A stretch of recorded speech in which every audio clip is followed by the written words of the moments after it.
E aí, hoje a gente vai mergulhar numa ideia que talvez mude um pouco a forma como se enxerga a ciência.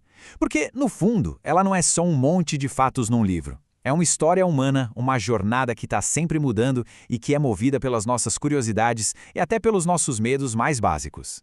Para começar, vamos para a pergunta que está na base de tudo. Afinal de contas, de onde vem essa nossa vontade, às vezes até meio obsessiva, de entender o mundo à nossa volta? Por que a gente faz isso? Olha só que interessante. Mais de 2000 anos atrás, um filósofo, Epicuro, já tinha uma resposta para isso. Para ele, a ciência nasce do medo. É isso mesmo. Aquele desconforto, aquela ansiedade que a gente sente por não saber o que são os raios, os trovões, ou o que acontece depois da morte, é isso que nos empurra para buscar respostas. É uma tentativa de acender uma luz na escuridão da incerteza. Então tá, mas essa busca por respostas não acontece do nada, né? Ela parte de uma crença, uma suposição fundamental sobre como o próprio universo funciona. E a ideia é a seguinte: a ciência só é possível porque a gente parte do princípio de que o universo não é uma bagunça completa. A gente acredita que ele tem uma ordem, que as coisas se conectam e seguem regras, e o mais importante, que a gente tem a capacidade de entender essa ordem. Se tudo fosse puro caos, não teriam nem por onde começar. E essa ideia é antiga. Olha só o que disse o I Ching. Ninguém está lá apertando um botão para mudar do verão para o outono, certo?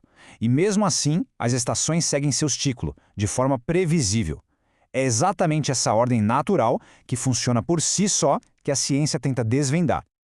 Agora, uma coisa é a busca pelo conhecimento que parece ser uma constante da nossa história. Outra coisa bem diferente é o propósito da ciência. O porquê de se fazer ciência. Esse mudou, e mudou muito ao longo do tempo. Dá uma olhada nessa evolução. Lá na antiguidade, com gente como Aristóteles, estudar a natureza era uma jornada de crescimento pessoal, para se tornar uma pessoa mais sábia. Aí, pulando para a Renascença, a ciência virou quase uma forma de ler a mente de Deus, de entender o plano divino através da criação. E hoje? Bom, hoje a gente busca o conhecimento por si só, claro, mas também para criar tecnologia, para resolver os problemas práticos do nosso mundo.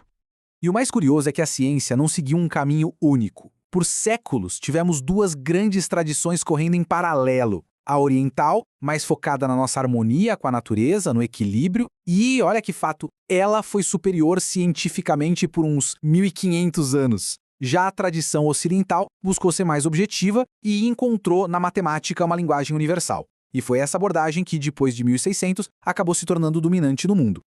E isso mostra que a ciência moderna é, no fim das contas, uma herança global. As bases foram construídas por gente do mundo todo. Pensa só, a China nos deu a pólvora e a física magnética. A Índia, nada menos que o conceito do zero e a álgebra. A ciência árabe aprimorou tudo isso e ainda fundou a ótica. Europa, na verdade, herdou toda essa riqueza e construiu em cima dela.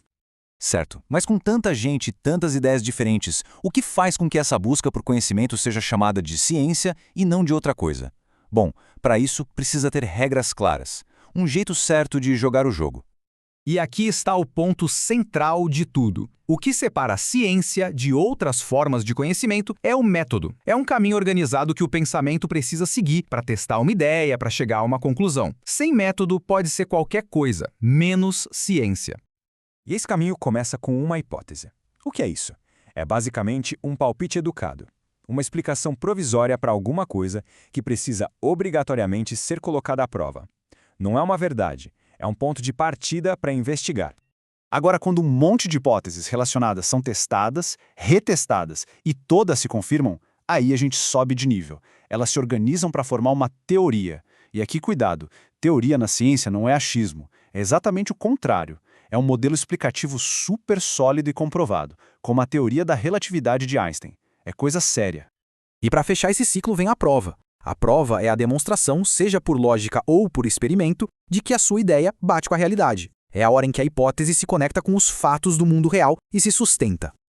Bom, com um método todo certinho assim, parece óbvio que a ciência avança numa linha reta, sempre melhorando, sempre progredindo, né? Mas a história real, ela é um pouco mais bagunçada e, por isso mesmo, muito mais fascinante.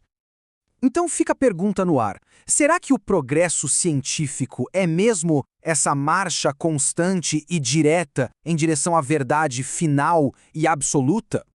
Para pensar nisso, o melhor exemplo é a ideia de que a Terra gira em torno do Sol. Olha que loucura! Um grego, Aristarco de Samos, teve essa sacada lá no século III a.C. E o que aconteceu? A ideia foi completamente esquecida por 1800 anos. Só em 1543 que o Copérnico foi lá, resgatou essa ideia e mesmo assim levou mais de um século para ela ser aceita. Ou seja, de progresso em linha reta, essa história não tem nada. E é por isso que a visão do filósofo Thomas Kuhn é tão genial. Ele disse para a gente pensar na ciência não como uma corrida com linha de chegada, mas como evolução biológica. Ela não tem um objetivo final. Ela simplesmente avança, se adapta, cria coisas mais especializadas e muda de rumo o tempo todo, sem um destino pré-definido. E no fim, a gente chega num grande e belo paradoxo.